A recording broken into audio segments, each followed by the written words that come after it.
ব্রাজিলের Rio de জেনেরিওতে বসেছে 2024-এর G20 বৈঠকের আসর।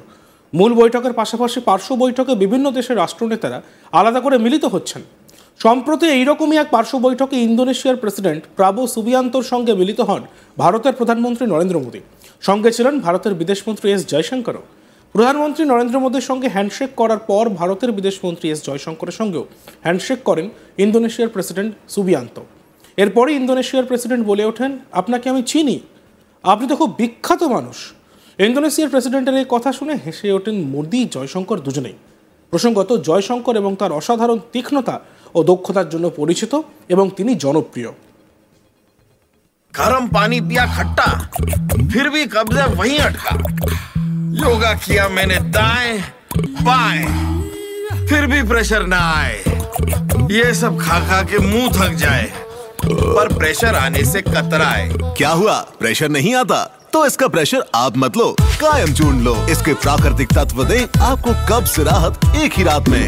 ये है कायम चूरन का कमाल। देखो, हो गया मैं खुशहाल। कायम चूरन, आपकी खुशियों का साथी। জয়শঙ্কর বিভিন্ন ভূরাজনৈতিক চ্যালেঞ্জ নেভিগেট করার সময় একটি দৃঢ় বৈদেশিক নীতি গঠনের জন্য কৃতিত্ব পেয়েছেন। ইন্দোনেশিয়ার প্রেসিডেন্টের সঙ্গে মোদির বৈঠকে দুই দেশের মধ্যে ব্যবসা বাণিজ্য, স্বাস্থ্য, নিরাপত্তা ইস্যুতে আলোচনা হয়েছে বলে সূত্রের খবর। প্রসঙ্গত, ইন্দোনেশিয়ার প্রেসিডেন্ট হিসেবে প্রাবো সুবিয়ান্তো নির্বাচিত হওয়ার পর এই প্রথম ভারতের প্রধানমন্ত্রীর সঙ্গে বৈঠকে মিলিত হলেন তিনি। ভারতের তরফে বিদেশ মন্ত্রক এক বিবৃতিতে জানিয়েছে যে দুই দেশই তাদের দ্বিপাক্ষিক সম্পর্ক আরও জোরদার করার বিষয়ে সহমত পোষণ করেছে। প্রসঙ্গত, এবছরে ইন্দোনেশিয়ার সঙ্গে ভারতের কূটনৈতিক সম্পর্কের 75 বছর পূর্ণ হলো। এই বিষয়টিকে আনুষ্ঠানিকভাবে পালন করার বিষয়েও রাজি হয়েছে দুই দেশের রাষ্ট্রনেতারা। সম্প্রতি আমেরিকার প্রেসিডেন্ট নির্বাচনে ট্রাম্পের জয়ের পর তাকে ফোন করে অভিনন্দন জানিয়েছিলেন ইন্দোনেশিয়ার প্রেসিডেন্ট প্রাবো সুবিয়ান্তো। ট্রাম্পের সঙ্গে তার কথোপকথন ভাইরাল হয় সোশ্যাল মিডিয়ায়। ফোনে ইন্দোনেশিয়ার প্রেসিডেন্ট ট্রাম্পকে বেশ কয়েকবার স্যার বলেও সম্বোধন করেন। প্রাবো সুবিয়ান্তো ট্রাম্পকে বলেন, আপনি যেখানেই থাকুন, আমি ব্যক্তিগতভাবে উড়ে গিয়ে আপনাকে সংবর্ধনা জানাতে চাই।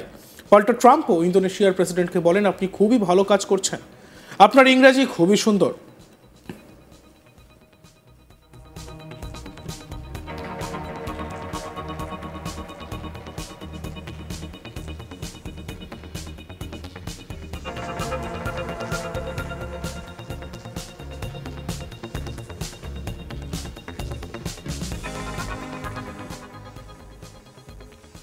শুধু ইন্দোনেশিয়াই নয়, পূর্ব লাদাখে প্রকৃত নিয়ন্ত্রণ রেখা বা এলএসি থেকে সেনা প্রত্যাহার শুরু করেছে দুই দেশ। আর এই নিয়ে কিন্তু চীনের বিদেশমন্ত্রীর সঙ্গেও বৈঠক করেন এস জয়শঙ্কর। যে বিষয়টি নিয়ে আলোচনা করছিলাম, বিতর্কিত ডেপসাং এবং ডেমচকে দুই দেশের সেনাই মহড়া দেওয়ার কাজ শুরু করেছে। এই পরিস্থিতিতে মিলিত হলেন একটি বৈঠকে ভারত এবং চীনের বিদেশমন্ত্রী। ব্রাজিলের রিও ডি জেনেরিওতে G20 সম্মেলনের পার্শ্ব বৈঠকে মিলিত হলেন ভারতের বিদেশমন্ত্রী এস জয়শঙ্কর এবং চীনের বিদেশমন্ত্রী ওয়াং ই।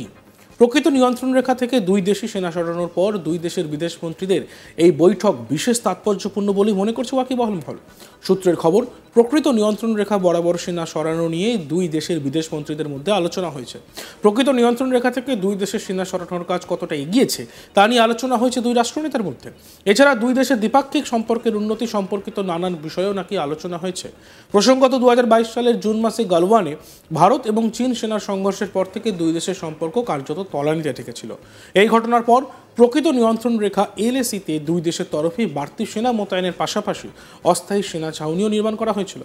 এরপর সম্প্রতি 2024-এর অক্টোবরে রাশিয়ার কাজান শহরে ব্রিক্স সম্মেলনে ভারতের প্রধানমন্ত্রী নরেন্দ্র মোদী ও চীনের প্রেসিডেন্ট শি চিনফিংয়ের বৈঠকে বরফ গলে এলএসি থেকে দুই দেশের সেনা প্রত্যাহারের বিষয়ে সিদ্ধান্ত হয়।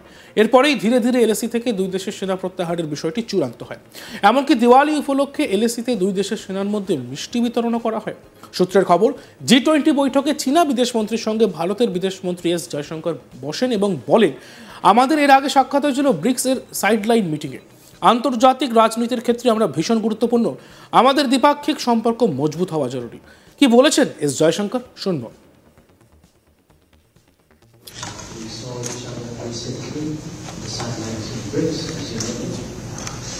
And our contribution to both platforms was notable in shaping the eventual outcomes. But it was a reminder to us of the importance of our two countries in international politics.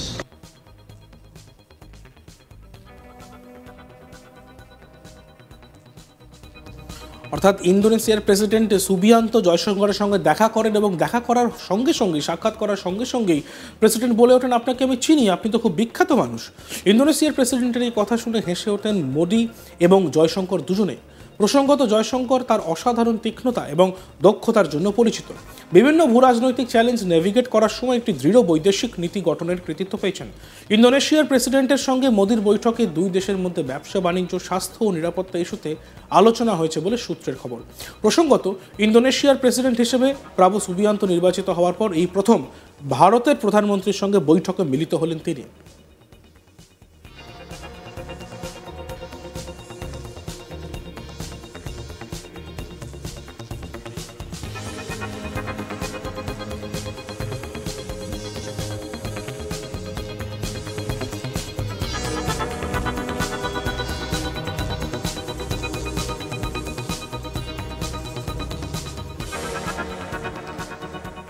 ভারতের বিদেশ মন্ত্রকের তরফে একটি বিবৃতি দিয়ে জানানো হয়েছে যে দুই দেশই তাদের দ্বিপাক্ষিক সম্পর্ক আরও জোরদার করার বিষয়ে সহমত পোষণ করেছে।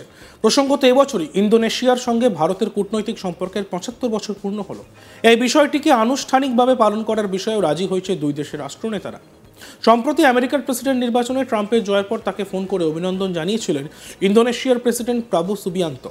ট্রাম্পের সঙ্গে তার কথোপকথন ভাইরাল হয় সোশ্যাল মিডিয়ায়। ফোনে ইন্দোনেশিয়ার প্রেসিডেন্ট ট্রাম্পকে বেশ কয়েকবার স্যার বলেও সম্বোধন করেন। প্রাবো সুবিয়ান্তো ট্রাম্পকে বলেন, আপনি যেখানেই থাকুন আমি ব্যক্তিগতভাবে উড়ে গিয়ে আপনাকে সংবর্ধনা জানাবো। পাল্টা ট্রাম্পও ইন্দোনেশিয়ার প্রেসিডেন্টকে বলেন, আপনি খুব ভালো কাজ করছেন, আপনার ইংরেজি খুবই সুন্দর। এছাড়াও পূর্ব লাদাখে প্রকৃত নিয়ন্ত্রণ রেখা বা এলএসি থেকে সেনা প্রত্যাহার শুরু করেছে দুই দেশ, অর্থাৎ ভারত এবং চীনের কথা বলছে। এই অবস্থায় দাঁড়িয়ে এস জয়শঙ্কর এবং চীনের বিদেশমন্ত্রী ওয়াং ই বৈঠক করেন এবং সেই বৈঠকের পর সেই বৈঠকের সময় এস জয়শঙ্কর কি বলেছেন আমরা আরও একবার শুনব।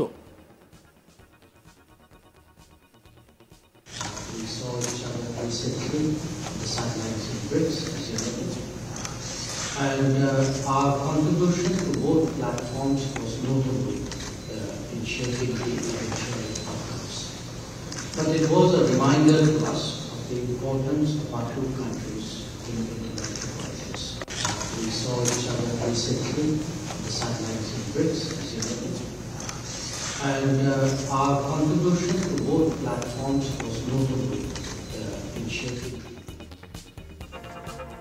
বিতর্কিত ডেপসাগ এবং ডেমচকে দুই দেশের সেনাই মহড়া দেওয়ার কাজ শুরু করেছে। আর এই পরিস্থিতিতেই বৈঠকে মিলিত হলেন ভারতের বিদেশমন্ত্রী এবং চীনের বিদেশমন্ত্রী।